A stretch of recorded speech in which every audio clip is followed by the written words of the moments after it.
welcome. We are here at the Singapore's Central Business District. We're here at the promenade and we're looking to see what people think about Bitcoin here. Come on, let's go.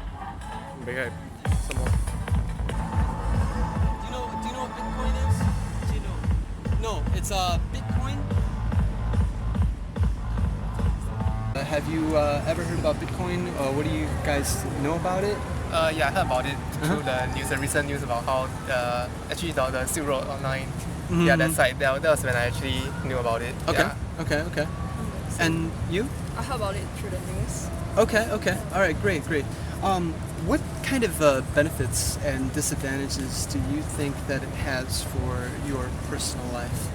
To be honest, I really think that it won't have such an impact next time because I don't really see that the future in this kind of currency.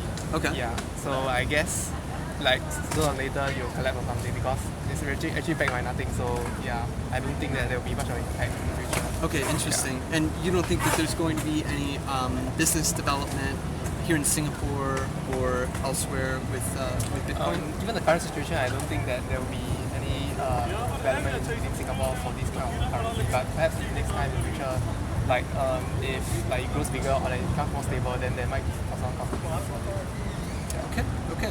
Thank you so much for your insight. Thank you so much for your time. Read the article saying like it seems like it's like deteriorating or something like that. The value will drop. The value has deteriorated from 1,200 to 700. As in it will drop further. That's all I know about it. Okay.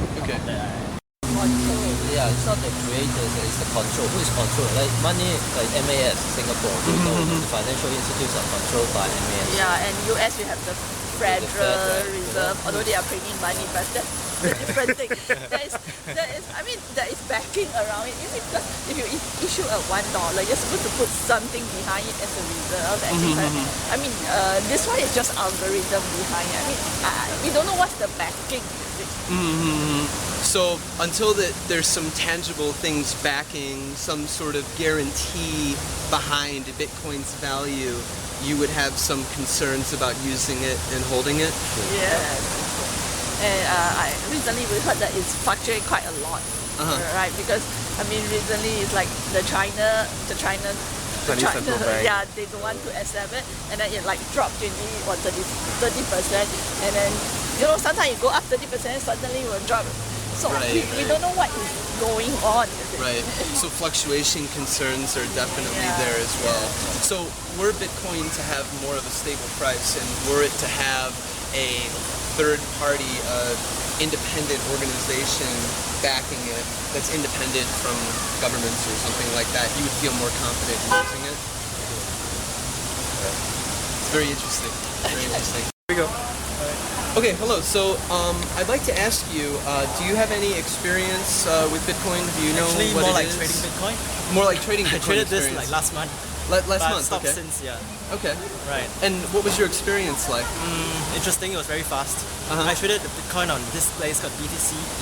BTC? It was like, situated in Bulgaria. Right. Yeah. So I bought Bitcoins and I used them to trade the Litecoins, all the other virtual currencies. Okay. Yeah, So you even got into Litecoins as well. Right. Okay, that's very interesting. Yeah. Now, we're getting into an interesting dynamic here because you're the first person we've talked to that is mentioning something other than Bitcoins. Right. And as you know, there are Litecoins and there are other cryptocurrencies as well. And that's creating a competition. And I'd like to ask you, what do you see for Bitcoin's viability in the future, seeing that you have all of these cryptocurrency coins in competition that are also in circulation? I think Bitcoin is one of the most established. I think for it to be more widely accepted is fine. I think Litecoin could also be accepted since Bitcoin is the gold and Litecoin is the silver. Is it possible that Litecoin could be accepted because it comes from Bobby Lee, the brother of BTC China? Could it be possible that there could be more acceptance from China with Litecoin rather than Bitcoin?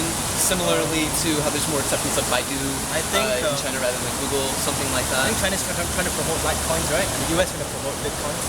Okay. I mean, that's my impression. Okay. But I think Bitcoin will be sort of the the big brother of the cryptocurrency. Okay. That's my impression. So going forward in 2014, where do you see digital currencies going in the sense of saving, in the sense of shopping, and personally, how do you think that you're going to do with cryptocurrencies in 2014, and what do you plan to do? Okay, for me, I won't be trading them anymore because I think I made quite a small profit from them. Okay. So it's good enough for me. Okay. But for the in terms of enterprise, I think Bitcoin will be more widely accepted. Okay. Yeah. In the longer run. Okay. Yeah. So do you see any? The story is good. I mean, the story is good because it's like we're talking about US printing money, right? And so this is sort of a counter to this US-led inflation kind of thing. So yeah, it's possible that more people embrace Bitcoin. Yeah. It's very interesting. Yeah, that's my view. Thank you so much for your insights. And I would like to ask you, if this becomes a popular thing in 2014, do you think that you will be using this or not, and why? Why would I use it? The banks are there. Okay, so you're saying that you would have trust in the current banking system and the banks and whatnot right now, so you wouldn't see the need to use it. Is that basically it? There's no need unless everybody else uses it as well. Okay. So unless it becomes popular and the accepted standard form of payment, you see no need to use it yourself. Yeah. Okay, that's interesting.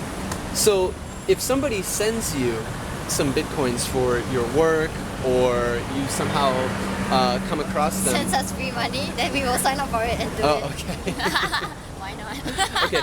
One Bitcoin currently is $700 US. Okay.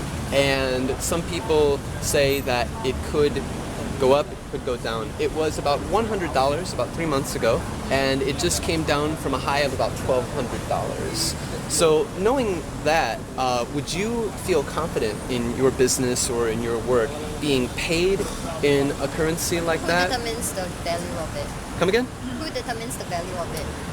It's the market determines the value, because it's a decentralized currency with no central bank, no central authority, and can be used globally. What is the market made of? The market's made of people that take Bitcoin for services, whether it be internet, real goods and services, and sending money from one person to another around the world. It's in use right now? It's in use right now. It has a $12 billion market currently, give or take. Marketing, and there's enough trust, then we will try. Okay, I'm seeing a central theme here in Singapore as far as trust, as far as is there a guarantee behind the money somehow. So what I sense is that a lot of Singaporeans don't feel comfortable with the current status that nothing guarantees the money or losing it, in the sense that if you lose your Bitcoins, they're gone. It's Like internet transactions, we definitely trust the banks, and then the banks definitely have all the security measures, so we know that we can trust the bank. That's why we will use them. interesting. Okay, all right. Thank you so much for your time, ladies. Thank you very much for your Appreciate it. time. So I'd like to ask you, as far as what you think about Bitcoin is, and what you think about its viability in your personal life. I've never used it. I've read the media reports about somebody in Scandinavia finding a huge amount, and the last thing I heard was that its value is declining because they're not so much in demand, and people are beginning to question the value of it. Okay, so in your mind, you think that Bitcoins are in a relatively downward trend right now? That's what in the short run or the long run? Well, probably just the short run. That's what I've been reading. As I say, I'm kind of old-fashioned, and I more deal with real currencies rather than virtual ones. But I'm sure this is something in the future with the advent of ATMs, and I think the first Bitcoin ATM appeared last month in the States. So yeah, I'm sure it's something we will see more of. I think it's something for those of us who were born maybe 40 years ago, we've got to get our head around the idea that more will appear in the virtual world, not just currencies, characters, avatars, the way we receive our news, the way we receive all sorts of information is going to be coming this way much more in the future. So you're saying that essentially our society is becoming more virtualized, so you think it's a natural progression that our money becomes virtualized as well? Yeah, I think so. Also with the advent of globalization and what we saw, I live in the European Union, I live in the UK. The UK is not part of the Eurozone. However, there are a number of countries in Europe that are. So there's one step, and going back further than that, I guess you could say possibly the United States of America, 200 years ago, when a collection of states came together to form the United States and currency was standardized there, followed with the euro, and I dare say at some point in the future we'll probably follow worldwide, globalized, maybe with Bitcoin, maybe with something else. No, it's interesting you made that point about 200 years ago and the U.S. As a coalition of states coming together to form their own currency. And then after that, there was some confidence issues with the U.S. currency, and there were essentially 3,000 kinds of competing currencies within the U.S. And we're seeing the same thing come out with Bitcoin right now. We're seeing a lot of alternative currencies that are based on the Bitcoin model and trying to improve upon the model. It's basically 3,000 versions of colonial script happening all over again. So where do you see that going as far as we have 60 major cryptocurrencies right now? Easily next year, if we have more, we could easily see 200 and 300 being competing. Where do you see all this heading? Well, again, taking the most recent example that I have experience of, which was the euro, the problem comes in different governments and their different fiscal policies and where they are in the economic cycle. So, for example, Germany is the powerhouse of Europe, and they had a very stable currency, the Deutschmark. They devalued that to go into the euro, and they're still powering ahead with their manufacturing and everything else. But in other economies, for example in Italy and Greece, they're also part of the euro. Because their governments and their fiscal policies are different, those countries are struggling to maintain an equal place in the eurozone. So I think the challenge to overcome in terms of Bitcoin or any global currency is the standardization of economies and different governments, also instability in those governments too. So if we don't have a system where we have, for instance, globalized wages, if we do have a globalized currency, then we're going to have issues of disparity in performance and economic problems such as what we're seeing in Greece. Yeah, that's absolutely right. I think it's different. It's different standards of living. It's different incomes, but also you have different governments and instability, and also. So, for example, in Italy, the government changes like every 6 months. It's a different coalition. There's always a fight. Nothing holds together. There's no stability.